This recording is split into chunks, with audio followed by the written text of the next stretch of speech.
안녕하세요. 이번 시간에는 저희가 청소년 상담사 2급입니다. 2급의 상담 연구 방법론의 기초 첫 번째 시간을 한번 가져보도록 하겠습니다. 우리 선생님들께서 이 시간을 통해서 상담 연구 방법론에 대한 기초 지식들을 잘 습득하실 수 있기를 바랍니다. 우선 저희가 첫 번째 상담 연구의 기초 한번 보도록 하겠습니다. 1번입니다. 과학에 대한 설명이 나와 있죠.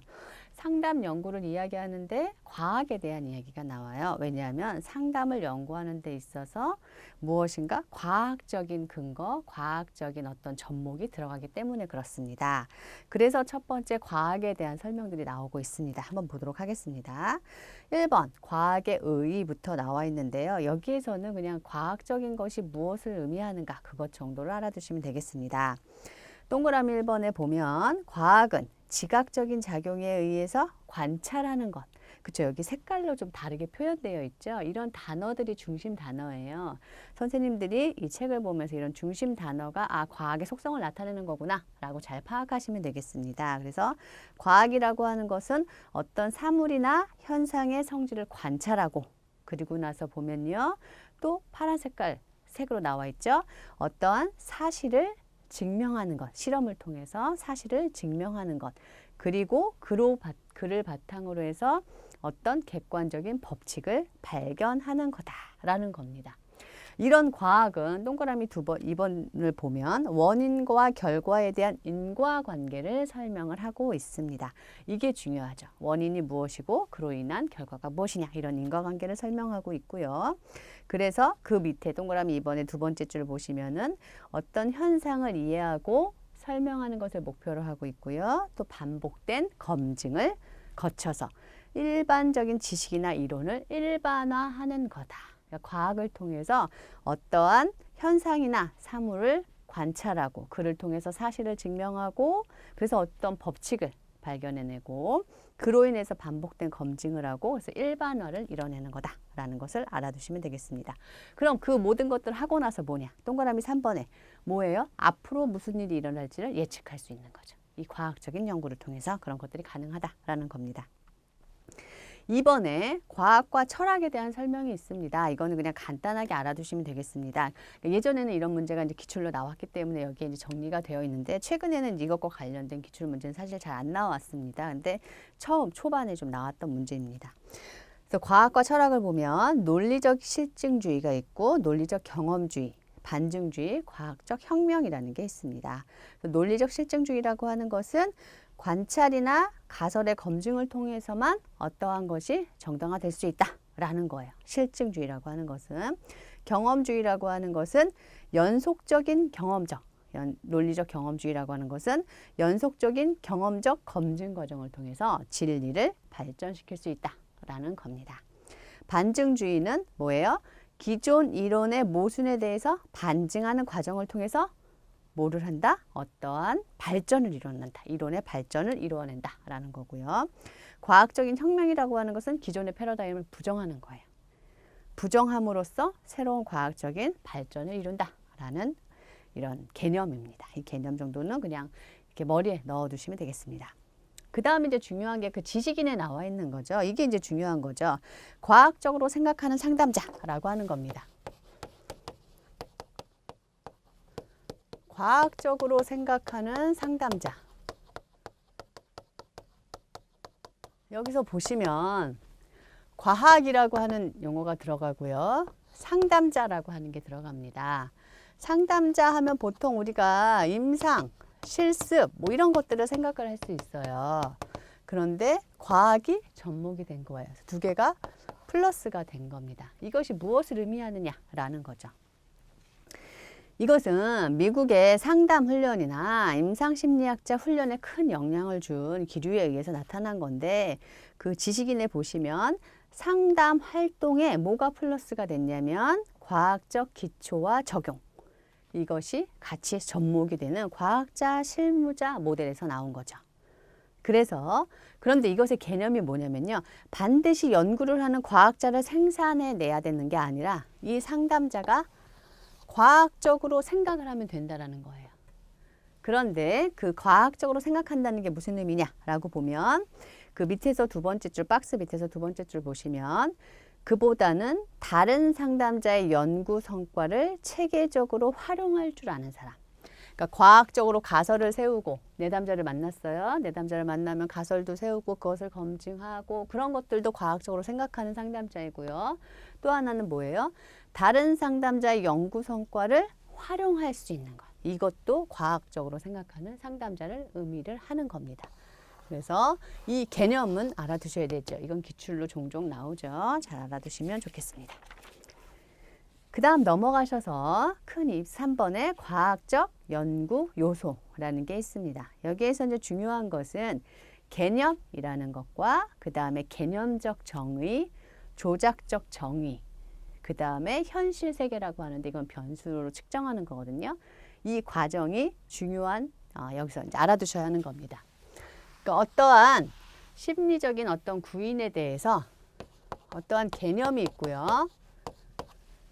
이 개념이라고 하는 것은 동그라미 1번에 보시면 개념의 의 한번 보면요. 개념은 일정하게 관찰된 사실에 대한 추상적인 어떤 표현이다. 이게 개념이에요. 이 개념을 가지고 우리가 개념적인 정의를 내립니다. 그래서 개념적인 정의를 내리고 이 개념적인 정의를 내리고 나면 이걸 가지고 조작적인 정의를 내려요. 이게 이제 연구 과정들에 들어가는 거예요. 내가 어떠한 개념을 내가 사용하겠다. 내가 효라는 어떤 개념을 사용하겠다. 그럼 효가 뭐냐? 개념적으로 정의 내리고 그래서 뭐 어버이에게 섬기는 돌이다. 정의를 내리고 나면 그 다음에 그거를 측정 가능하게 조작적인 정의를 내리고요. 조작적인 정의가 내려지고 나면 이것이 측정이 가능하게 돼요. 이게 이제 현실 세계와 접목되는 거죠. 측정이라고 하는 것은. 그래서 이런 과정을 거치게 됩니다. 그래서 그 동그라미 1번의 개념 밑에 동그라미 디귿이 있죠. 그걸 한번 보면요. 개념을 구체화하는 과정이 개념이 있으면 그걸 바탕으로 개념적인 정의를 내리고 그 다음에 조작적인 정의를 내리고 그것을 현실 세계와 접목시킨다. 변수로 그것을 측정한다라는 이야기입니다. 지식 이내에 개념적인 정의와 조작적인 정의에 대한 설명이 나와 있습니다. 한번 살펴보면요. 개념적인 정의라고 하는 것은 연구 대상을 개념적으로 정의하는 겁니다. 그래서 연구의 대상 또는 현상 등을 보다 명확하고 정확하게 표현하기 위해서 개념적으로 정의하는 것. 추상적, 일반적, 주관적인 것이 특징이다. 그래서 예컨대 효에 대한, 효라는 개념에 대한 개념적인 정의는 자식이 어버이를 섬기는 도리라고 할 수 있다라는 겁니다. 이 개념적인 정의를 하고 나면 중요한 게 이 조작적 정의예요. 이것의 개념이 아주 중요하죠. 조작적 정의라고 하는 개념. 이것은 이 개념적으로 정의한 것을 중요한 특징이 측정 가능하도록이에요. 조작적 정의는. 측정 가능하도록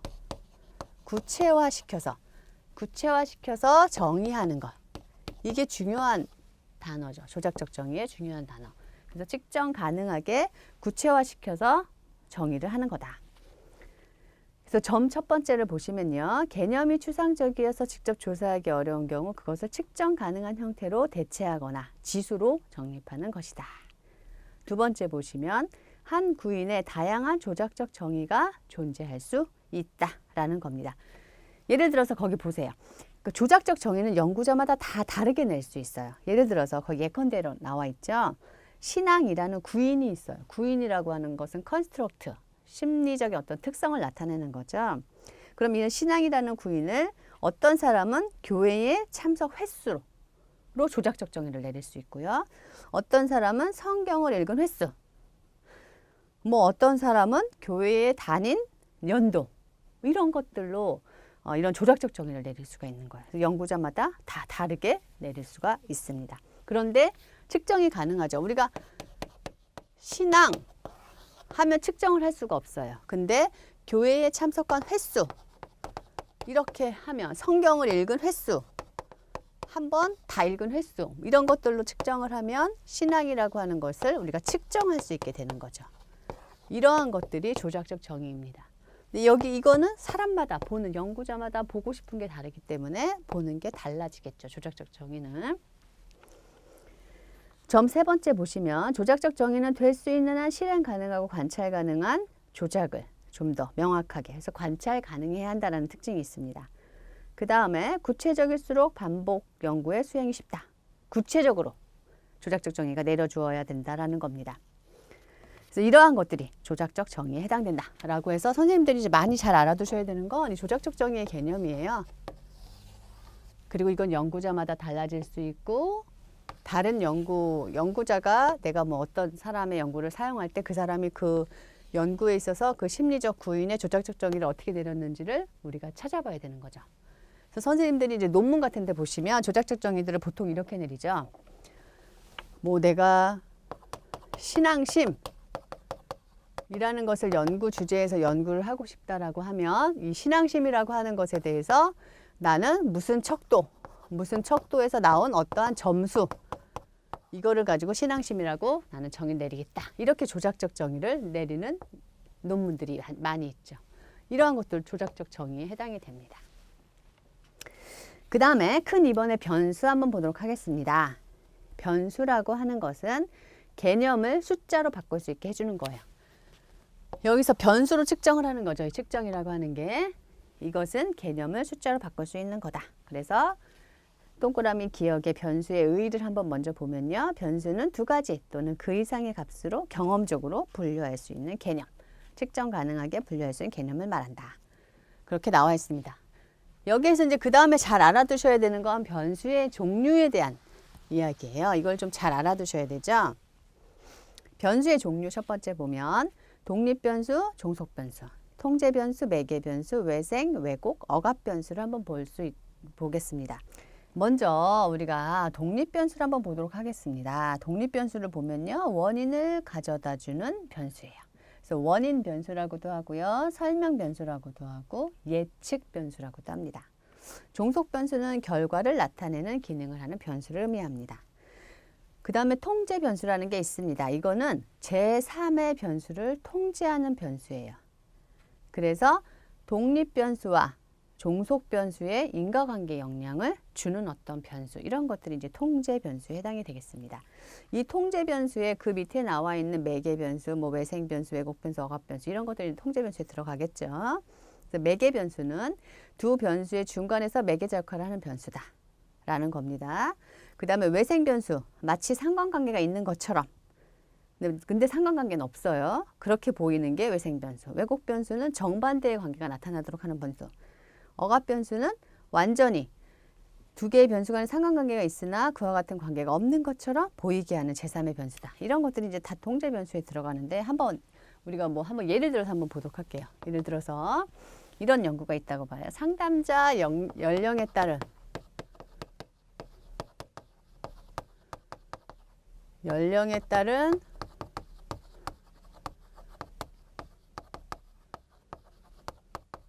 내담자의 만족도 이런 것들을 한번 보면요. 독립변수, 여기서 독립변수는 뭐예요?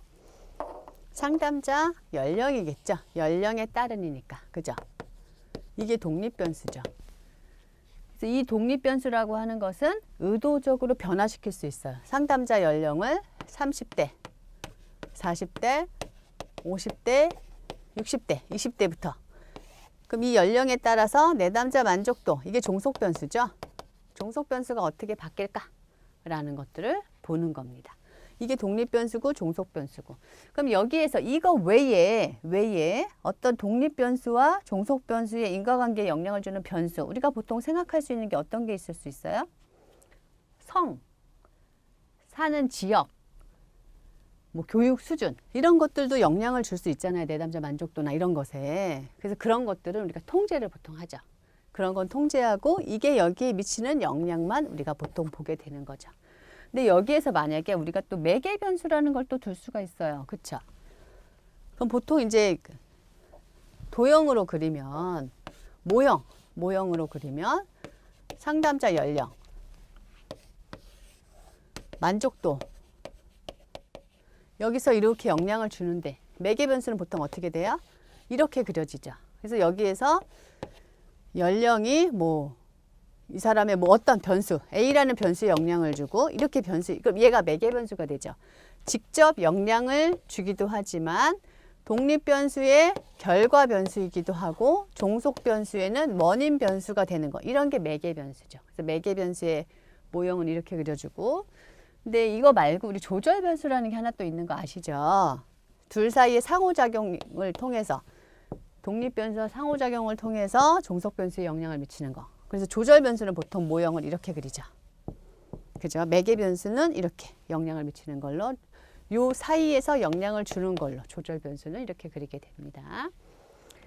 그래서 여기서는 선생님들이 알아두셔야 되는 건 독립 변수, 종속 변수의 개념 잘 알아두시면 좋고, 나머지도 개념 정도 좀 알아두시면 좋아요.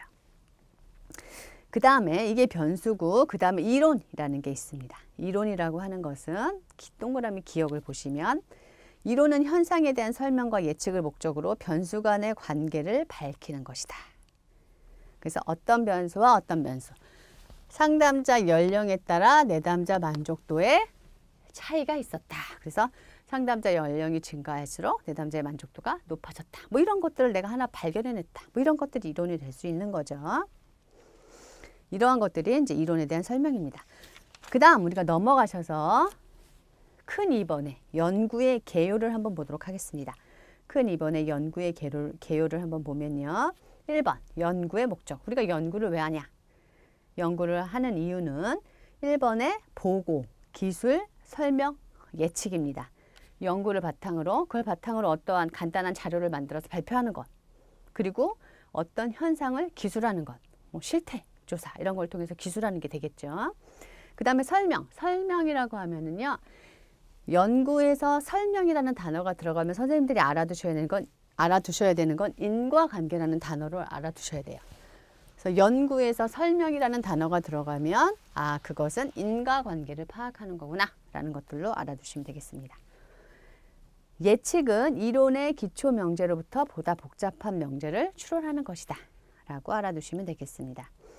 이러한 연구가 필요한 이유는 동그라미 1번에 상담 기법 효과에 대해서 상충된 연구 결과들이 많이 있기 때문에 그것을 좀 더 잘 밝혀내야 되겠죠. 2번에 현행 주요 상담 기법이 최근 연구 동향과 동떨어져 있을 수 있기 때문에 또 어떤 상담 기법에 대한 연구들도 진행되어야 되고, 3번에 새롭게 고안한 상담 기법의 효과를 확인하고 전파하고자 한다. 4번에 상담 이론과 일치하지 않는 상담 효과 연구들이 자주 보고되고 있기 때문입니다. 그 다음에 3번 보면요. 연구의 방법을 보면요. 첫 번째, 경험주의적인 방법을 사용한다. 경험주의적이라는 방법은 어떤 경험적으로 인식 가능하게 한다는 거예요. 연구 방법은. 그래서 어떤 이론적, 추상적 이런 것들이 아니라 경험주의적인 방법을 사용하고요. 동그라미 2번에 객관적인 접근 방법을 사용합니다. 3번에 종합과학적인, 그 다음에 4번에 어떤 법칙을 찾으려고 하는 거다라는 것들 알아두시면 되겠습니다. 그 다음에 4번에 연구의 특징, 어떤 연구를 진행할 때 그것의 특징은 요 이제 앞에 개념들을 좀 잘 알아두셔야 돼요. 뭐냐면 연구라고 하는 건 재생 가능해야 되는구나. 경험성, 그다음에 객관성, 간주관성, 체계성, 변화 가능성을 갖고 있는 것들이 연구다라는 개념을 알아두셔야 됩니다. 재생 가능성이라고 하는 것은 누구나 같은 결론을 내릴 수 있는 가능성, 그죠? 똑같은 결론을 내릴 수 있는 가능성을 이야기하는 겁니다. 경험성이라고 하는 것은 여기서 연구에서 경험이라고 하는 거는요, 어떠한 감각적으로 지각될 수 있는 것을 이야기하는 거예요. 감각적으로 지각될 수 있는 것이어야 한다.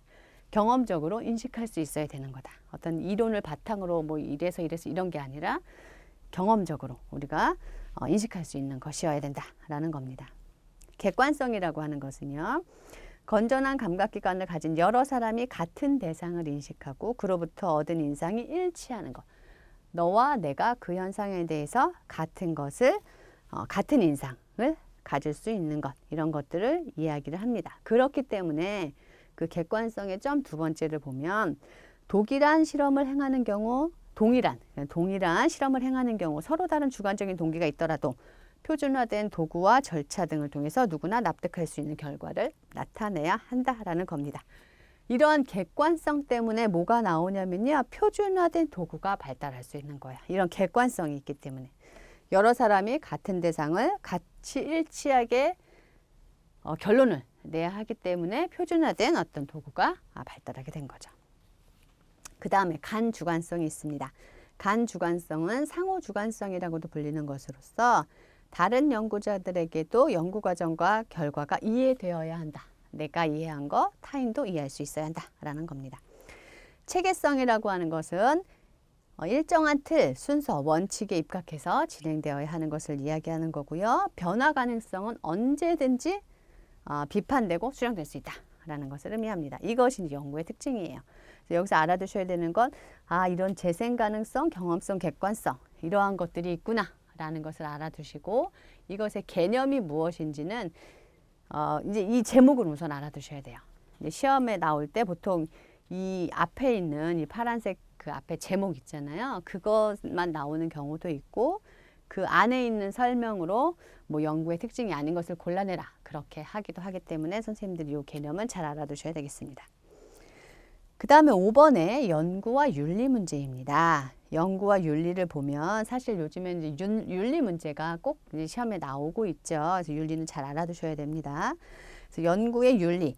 첫 번째 기억 한번 보시면 동그라미 기억 보시면 연구 내용에 있어서 윤리가 걸리는 게 있어요. 그래서 여기서 지켜야 하는 게 뭐냐 보면 연구 대상은 사회적 통념이 허용하는 범위 내의 것이어야 된다. 그죠? 허용되는 범위 안에서 연구가 진행되어야 한다는 겁니다. 그래서 인간 생활에 이익을 주는 것이어야 한다. 연구 과정상에서 윤리 문제는 어떠한 조작을 해야 되는 경우 그죠? 인간 연구에 있어서 뭐 예를 들어서 신약 개발의 효과 그러면 그 신약 개발을 뭐 누구는 약을 투여하고 누구는 투여하지 않고 뭐 다른 약을 투여하고 뭐 이렇게 할 수 있는 조작을 가하잖아요. 이런 조작을 가하는 경우에 어떻게 해야 돼요? 연구자는 어떠한 태도를 취해야 하는지 연구활동 중 습득한 사실들에 대해서 어느 정도 수준에서 비밀을 보장해야 하는지 이런 것들을 잘 파악해야 한다라는 겁니다. 그 다음에 연구 결과에 대한 윤리 문제에서는 개인의 프라이버시를 잘 보장하는 것들 연구 결과를 사용하는 것 그리고 연구 결과의 책임, 이익이 어떻게 분배할지 이런 것들에 대해서 참 윤리적으로 잘 정립되어야 한다라는 겁니다. 그 다음에 연구 윤리의 일반 원칙이 있습니다. 이것은 시험에 많이 나왔죠. 기출에 많이 나왔습니다. 첫 번째가 무피해, 이익, 자율성, 신용. 무피해는 피해를 입히면 안 되는 거고요. 이익은 인류의 건강과 안녕에 기여해야 되는 거. 자율성은 피험자의 자발적인 의사, 선택이죠. 그 다음에 신용의 원칙이라고 하는 것은 이 기만과 관련이 되는 거예요. 기만이라고 하는 건 속이는 거잖아요. 그래서 연구 시 불가피하게 기만이 사용될 경우에 어떻게 해야 돼요? 실험과 자료 수집을 마친 후에 디브리핑, 사후 설명이죠. 디브리핑은 사후 설명을 통해서 피험자에게 한 약속을 지켜야 한다라는 겁니다. 이러한 것들이 이제 연구윤리의 일반적인 원칙이 되겠습니다. 지식인에도 연구윤리에 대한 그 중요한 내용이 들어갔습니다. 첫 번째가 이제 고지된 동의에 대한 설명입니다. 고지된 동의라고 하는 것은 그 동의를 받는 것을 의미하는 건데요. 첫 번째 보시면 연구에는 위험과 이익이 공존하고 있기 때문에 피험자는 이에 대한 설명을 듣고 참여에 대해서 동의할 권리를 갖는다. 그러니까 피험자는 참여에 대해서 자기가 동의하는 거예요. 그런데 세 번째 보시면 동의는 뭘로 해야 돼요? 서면으로 한다는 거예요. 서면으로 하여야 되는 거고 그 다음에 미성년자의 경우에는 부모나 법적 보호자로부터 동의를 받아야 하고 동의를 받은 경우에도 미성년자는 언제든지 참가를 거부할 수가 있습니다. 그리고 언제든지 그만둘 수가 있는 거죠. 그 다음 넘어가서 디브리핑, 사후 설명에 대한 한번 설명을 보도록 하겠습니다. 디브리핑을 한번 보면요. 실험의 목적을 달성하기 위해서 실험의 의도 등을 숨기거나 속이고 실험을 진행하는 경우가 있어요. 어쩔 수 없이 속이는 경우가 있어요. 그러면 실험이 다 끝나고 나서 실험 참여자에게 연구가 무엇이었는지, 그 결과가 뭔지 이런 것들에 대해서 상세하게 설명해 주는 것이 디브리핑이에요. 사후 설명을 이야기하는 거죠. 연구 특성상 기만이 사용되는 게 이 기만이 인정되는 상황이 있어요. 그게 뭐냐면 연구 특성상 기만의 사용이 정당화된 경우 연구자가 실험 혹은 자료 수집을 마친 후 기만의 불가피성, 기만으로 인한 오해나 불쾌감을 최대한 제거하기 위해서 수행하는 이런 절차입니다. 이 디브리핑이 허용되는, 인정할 수밖에 없는 경우를 보면은 첫 번째가 연구 문제가 너무나 중요할 때 이 디브리핑이 허용이 될 수 있습니다. 두 번째는 연구 문제가 아주 중요하다. 중요해 이 연구 문제. 이럴 때는 기만이 좀 허용되기도 해요. 두 번째는 뭐예요? 충분한 이유가 있어요. 기만을 허용할 수 있는 충분한 이유가 있고 사후에 이걸 어떻게 하겠다? 사후에 완전하게 내가 잘 알려주겠다. 완전하게 디브리핑 해주겠다 라고 하면 기만이 허용되기도 합니다. 세 번째는 연구에 기만이 꼭 필요함이 증명된 경우예요. 연구에 기만이 꼭 필요하다. 이 연구에서는 이 속이는 게 꼭 들어가야만 연구가 가능하다라고, 이게 꼭 필요하다라는 게 꼭 필요함이 증명됐을 때. 그죠? 그리고 나중에 어떻게 돼? 연구자가 그 후에 일들은 전적으로 내가 책임지겠다 라고 하는 것이 확인됐을 때 기만이 허용되기도 합니다. 그 다음에 뭐가 있어요? 은폐가 판명되어도, 이제 이게 은폐됐구나, 이게 좀 속임이 있었네 라는 것이 판명이 되어도 나중에 참가자가, 연구에 참여한 사람이 스스로 그 모든 자료를 마음대로 처리할 수 있는 경우에도 기만이 인정되기도 합니다. 그래서 이런 경우들이 이런 기만을 인정할 수 있는, 그래서 이런 기만을 해결하는 방법의 하나가 뭐예요? 디브리핑이죠. 디브리핑이 이런 기만을 해결하는 방법이다 라고 알아두시면 되겠습니다. 그 다음에 벨몬트의 기본 윤리 원칙, 이것도 잘 알아두시면 되죠. 인간 존중의 원칙, 그 다음에 선행의 원칙, 정의의 원칙입니다. 여기서 정의의 원칙이라고 하는 것은 모든 사람들에게 그 연구 결과와 이익과 부담 이런 것들이 동등하게 분배되어야 한다. 사람들이 공정하게 대우받아야 한다. 이런 것들을 이야기하는 것입니다. 그 다음 6번에 연구 과정을 한번 보도록 하겠습니다. 연구 과정을 한번 보면요. 이거는 크게 한번 첫 번째 뭐예요? 연구 문제 형성이에요. 크게 이제 그림을 그리셔야 돼요. 첫 번째 연구 문제를 정해야 되고요. 두 번째가 뭐예요? 그러고 나면 가설을 설정합니다. 그러고 나면 연구를 설계하는데 요 사이에 이제 조작적 정의가 들어가요. 조작적 정의. 용어 정의. 그러니까 용어 정의라고 보통 하죠. 우리가 논문 보시면 이제 이렇게 연구 문제 가설 설정하고 여기 이제 용어 정리 같이 들어가죠. 그 다음에 연구를 설계하고 그러고 나면은 자료를 수집하죠. 자료를 수집하고 그러고 나서 자료를 분석하고 내가 수집된 자료를 분석해서 그 다음에 어떻게 돼요? 보고서를 작성하죠. 그래서 연구가 이렇게 진행이 됩니다. 여기서 알아두셔야 되는 건 연구 진행 전체 과정의 그림을 갖고 계시고 이 각 과정에 무엇이 들어가는지를 알아두셔야 되죠. 그래서 연구 문제를 형성하는 거에는 뭐예요? 주제. 나 연구 주제. 여기 또 뭐 들어가요? 그러니까 내 연구 주제 들어가잖아요. 청소년 스마트폰 중독과 이런 것들 주제 들어가고 연구의 목적과 필요성 이런 거 들어가고 그쵸? 그리고 그것이 나온 이론적 배경 그것이 왜 나왔느냐 그러니까 간단하게 나오죠. 여기서 이론적으로 왜 이런 연구가 필요하냐 이런 것들이 나오게 됩니다. 이런 것들을 체계적으로 정립하는 과정 이런 것들이 이제 연구 문제에 들어갑니다. 그 다음에 두 번째가 이제 가설 설정이죠. 이 가설과 관련된 이제 문제가 좀 많이 나오죠. 이 가설이라고 하는 게 뭐냐 이것과 관련된 문제가 좀 많이 나옵니다. 가설이라고 하는 것은 보통 우리가 이렇게 나오죠. A이면 B다 이렇게 또는 A 할수록 B 하다 이렇게 우리가 가설 같은 걸 설정을 하게 됩니다. 가설이라고 하는 것을 한번 보도록 할게요. 기억을 보시면 가설이란 둘 이상의 변수의 관계에 대한 잠정적인 진술이다. 둘 이상의 변수라는 게 뭐예요? A와 B, 이게 변수죠. 그러니까 A이면 B다. 이 둘의 관계를 지금 보고 있는 거예요. 이게 가설이죠. 이 관계를 보고 있는 것. 이게 이제 가설입니다. 근데 이게 뭐예요? 어떤 확실한 것이 아니라 잠정적인 진술이에요. 이 가설을 설정하고 나서 그거를 자료를 수집해서 분석을 통해서 그게 맞는지 안 맞는지를 보는 거죠. 그러니까 어떠한 잠정적인 진술이 되는 겁니다. 니은에 가설은 확률적으로 표현해요. 그리고 디귿에 가설은 아직 진실 여부가 확인되지 않은 사실. 이런 단어 아주 중요한 거예요. 지금 확률적이다. 아직 진실 여부가 확인되지 않은 사실이다.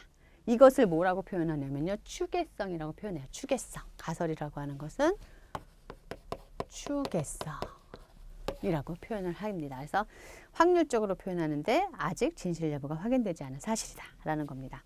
그래서 동그라미 D번의 뒷부분을 보시면 실증적인 확인을 해서 구체적이어야 한다라는 거고요. 리을에 간단, 명료, 계량화.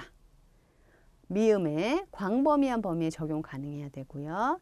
비읍에 가설은 보통 독립변수와 종속변수 간의 관계 형태로 표명이 되고요. 시옷에 어떤 예측도 할 수 있어야 되고 그 다음에 이응, 윤리성, 창의성, 실용성 모든 것들이 다 돼야 되고요. 그 다음에 키역 보시면은 경험적으로 검증하기 위해서 변수의 조작적 정의가 필요하고요.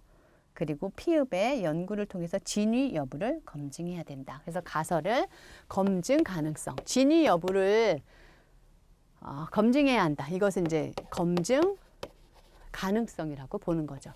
그리고 가설은 어떤 명확하게 표현돼야 되니까 명확성, 그 다음에 구체적으로 표현되니까 구체성.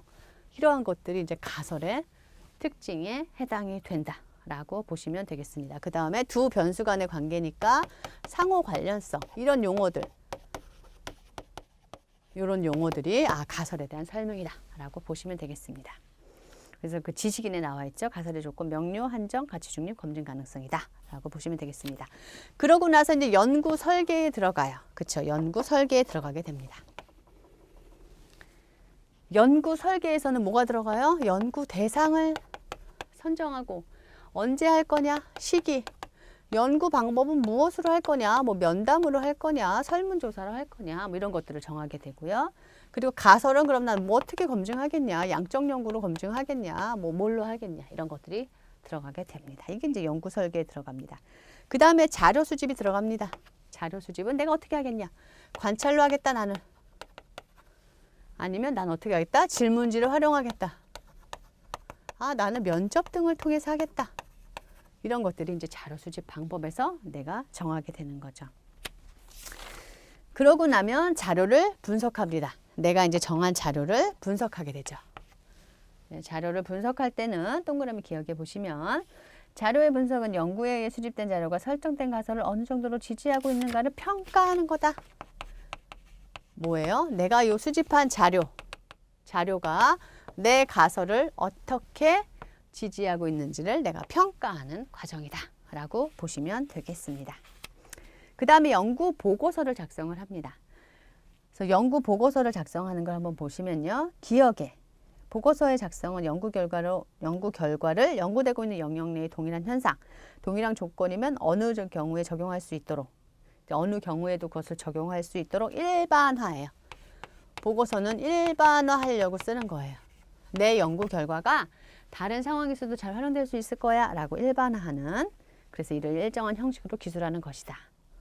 그래서 디귿에 보시면 서론에서는 연구의 목적, 방법, 연구 문제, 연구의 필요성, 연구 범위 등의 연구의 의의를 나열을 하고, 그죠? 이런 것들을 보게 됩니다. 그러니까 이거 지금 여기에서 이제 연구 보고서에서 디귿, 니을, 미음, 비읍, 시옷 이런 것들은 이제 그 연구 세팅을 지금 설명해 주는 거잖아요. 우리가 논문을 쓸 때 서론에는 뭘 쓰냐? 디귿에 보면 서론에는 이런 걸 쓴다. 그 다음에 리을은 뭐예요? 연구 가설은 어떻게 작성한다. 미음의 선행 연구 결과를 인용할 경우에 반드시 출처를 밝혀라. 그 다음에 비읍의 연구 결과는 가장 객관적으로 작성되는 곳이어야 된다. 시옷의 결론 및 논의에는 자신이 수행한 연구 결과의 요약이 포함된다. 그래서 이제 서론에 어떤 내용이 들어가고 결과에 어떤 내용이 들어가고 가설은 어떻게 표현하고 결과는 또 어떻게 표현하는가 이런 것들에 대한 설명이 이제 연구 보고서 전체 틀에 대한 설명이 나와 있습니다. 그 다음에 연구의 유형을 한번 보도록 하겠습니다. 연구의 유형을 보면요. 연구 목적에 따라서 분류한 것을 보면 그러니까 연구 유형은요. 연구자에 따라서 여러 가지 분류 방법이 있어요. 근데 여기서 이제 목적에 따른 분류입니다. 보면 탐색적인 연구가 있고 기술적인 연구가 있고 설명적인 연구가 있습니다. 탐색적인 연구라고 하는 것은 연구 설계를 확정하기 이전에 타당성을 검증하기 위해서 그러니까 약간의 이전에 하는 거다라고 보시면 되겠습니다. 그래서 탐색적인 연구가 많이 활용되는 때는 언제냐면 연구 문제에 대한 사전 지식이 부족한 경우에 실시된다라는 겁니다. 그래서 이런 탐색적인 연구의 그 예는 문헌 연구, 경험자 연구, 특례 분석 연구 등이 있다. 이 예를 잘 알아두셔야 돼요. 그래서 뭐 문헌 연구라고 하는 기존의 문헌을 연구하는 거고 경험자 연구라고 하는 것은 뭐 어떤 전문가의 의견 한번 조사해 보겠다. 이런 거 될 수 있죠. 그 특례 분석 연구는 뭐 특별한 사례에 대한 연구죠. 이런 것들을 진행한다. 그래서 여기에 들어가는 게 뭐 표적 집단 면접, 뭐 역사적인 어떤 연구, 사례 연구 이런 게 들어갈 수 있죠. 기술 연구라고 하는 것은요. 그냥 현상을 기술하는 거예요. 그래서 둘 이상 변수 간의 상관관계를 기술할 때도 많이 사용이 되기 때문에 여기에 들어가는 게 횡단 연구, 종단 연구가 들어갑니다. 설명적 연구다라고 하는 거 설명 아까 말씀드렸죠. 설명이라고 하는 건 항상 뭐였어요? 인과 관계였어요. 원인과 결과. 그래서 설명적 연구라고 하는 것은 점 첫 번째 보시면 기술적 연구 결과의 축적을 토대로 어떤 사실과의 관계를 파악해서 인과관계를 규명하는 거다. 그래서 점 두 번째 보시면 Y에 대한 답을 제공하는 연구죠. 그래서 이런 것들이 이제 이 연구에 대한 유형에 대한 설명입니다.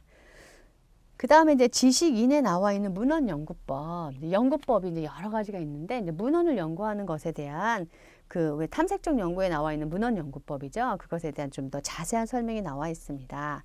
문헌 연구라고 하는 걸 한번 보면요. 이미 발표된 연구의 결과나 역사적인 문서를 수집해서 그죠? 연구자가 연구하려고 하는 문제를 분석하는 거다.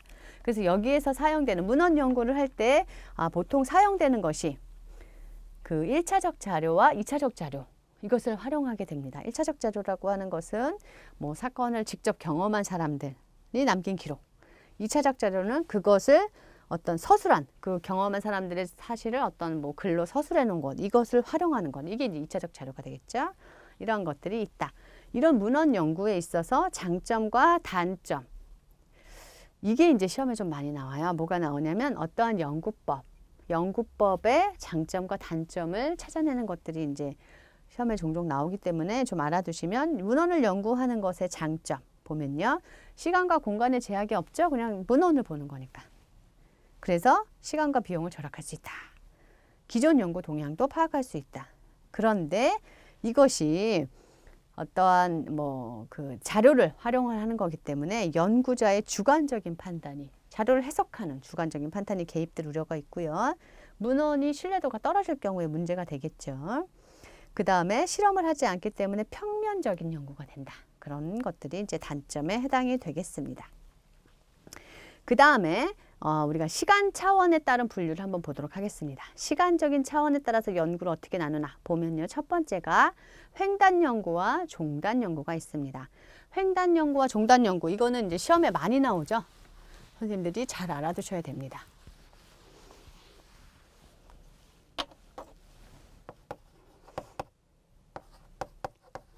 횡단과 종단 연구. 그쵸. 이것은 이제 시험에 많이 나오기 때문에 잘 알아두셔야 됩니다. 첫 번째 보면 횡단이라고 하는 것은 어느 한 시점에서 다수의 분석 단위에 대한 자료를 수집하는 연구이다. 그래서 횡단이라고 하는 것은 이거죠. 횡단. 2000년도. 근데 2000년도에 연구 수행하는 거. 이게 횡단이죠. 2000년도에 10대, 20대, 30대, 40대의 연구를 내가 해보겠다. 그래서 2000년도 10월 10일 날 내가 한 번 딱 연구를 진행하는 거예요. 한 번 딱 해서 10대 100명, 20대 100명, 30대 100명, 40대 100명의 뭐를 할까요? 뭐 흡연에 대한 어떤 뭐 개념, 뭐 이것에 대한 이해, 이것에 대한 연구를 내가 실행하겠다. 이게 이제 횡단 연구라고 하면 종단 연구는 뭐예요? 이렇게 해서 그러니까 뭐예요? 1900년도, 1950년도, 2000년도, 2050년도, 뭐 3000년도 이렇게 해서 내가 몇 번 수행해요? 요 20대, 지금 20대니까 요 한 집단을 가지고 내가 이렇게 한 번, 두 번, 세 번, 네 번, 다섯 번. 그래서 되게 오랜 기간, 여러 번 한 집단에 대해서 연구하는 거. 이게 이제 종단 연구예요. 그래서 이런 횡단과 종단을 보면요. 이제 이 개념을 갖고 보시면 횡단은 어느 한 시점에서 다수의 분석 단위, 그쵸? 다수의 분석 단위, 10대, 20대, 30대, 40대. 그래서 표본 연구라고 하는 것은 뭐예요? 10대를 내가 다 연구할 수 없잖아요. 우리나라의 10대를. 그러니까 10대에 100명만 내가 추렸어요. 이게 표본이죠. 그래서 표본 연구다라는 거예요. 그래서 이 표본은 모집단을 대표할 수 있는 자료를 제공하는 거고 측정이 단 한 번 이루어지는 거. 정태적인 연구이다. 한 시점. 종단 연구는 둘 이상의 시점. 그쵸? 그 다음에 표본 연구고 이건 뭐예요? 현장 연구예요. 이거는 표본 대상으로, 이거는 현장 연구고 그 다음에 이건 정태적인 연구. 이거는 동태적인 연구예요. 그리고 여기는 표본이 클수록 좋아요. 표본이 클수록 모집단의 특징을 많이 유사하게 가지게 되거든요. 그래서 표본이 클수록 좋고 여기는 표본이 너무 크면 힘들어요. 여기는 표본이 너무 크면은 힘들기 때문에 왜냐하면 그 표본을 뭐 1000명을 몇십 년 동안 이렇게 연구하는 게 되게 어렵잖아요. 1000명을 계속 추적 조사해서 찾아다녀야 되는데 그러니까 여기 표본이 적을수록 좋다.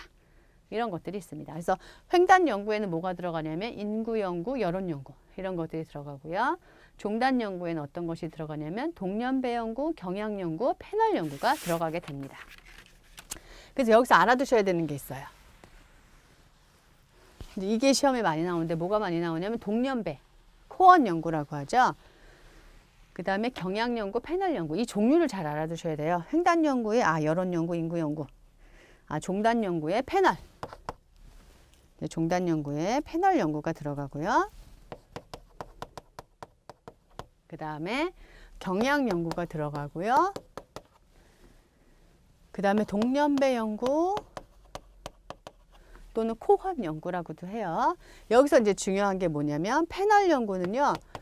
집단 동일, 주제 동일이에요. 한 집단을 가지고 몇십 년 계속 연구하는 거예요. 어디 사는 A라는 지역에 사는 집단의 50명을 똑같은 주제를 가지고 계속 연구하는 거, 몇십 년 동안 연구하는 거. 그것이고요. 경향 연구라고 하는 것은 뭐예요? 사람은 동일해요. 경향 연구에는 주제가 동일하죠. 여기처럼 주제는 동일한데 뭐가 틀려요? 사람이 달라져요. 사람이 달라져요. 그러니까 여기는 대상 동일이라고 쓰면 더 편하겠네요. 대상이 동일하다.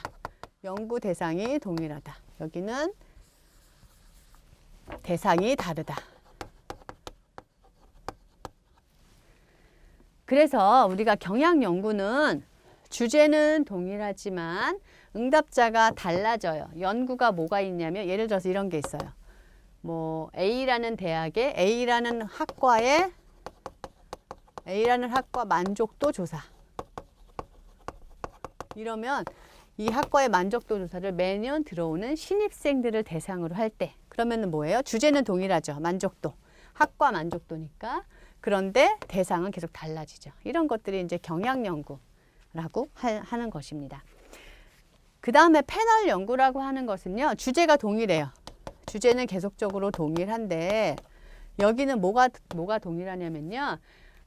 그 집단이 동일해요. 집단이 동일한데 이 집단은 동일한데 그런데 어떻게 돼요? 나중에 이 실제 뽑혀지는 그 대상은 달라져요. 여기서는 대상이 동일한 거고 여기 집단만 동일한 거예요. 예를 들어서 이런 연구가 있어요. 어떤 연구가 있냐면 베이비 붐 세대의 뭘로 볼까요? 삶의 만족도 연구.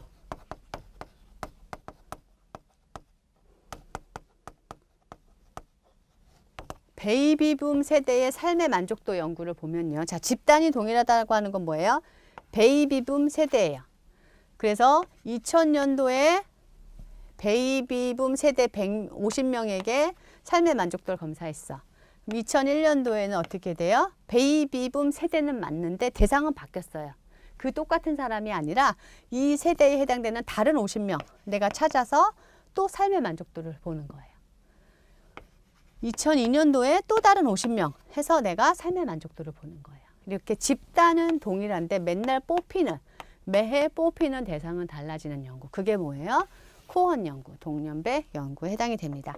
그래서 선생님들이 여기서 잘 알아두셔야 하는 거는 대상 동일, 주제 동일, 패널.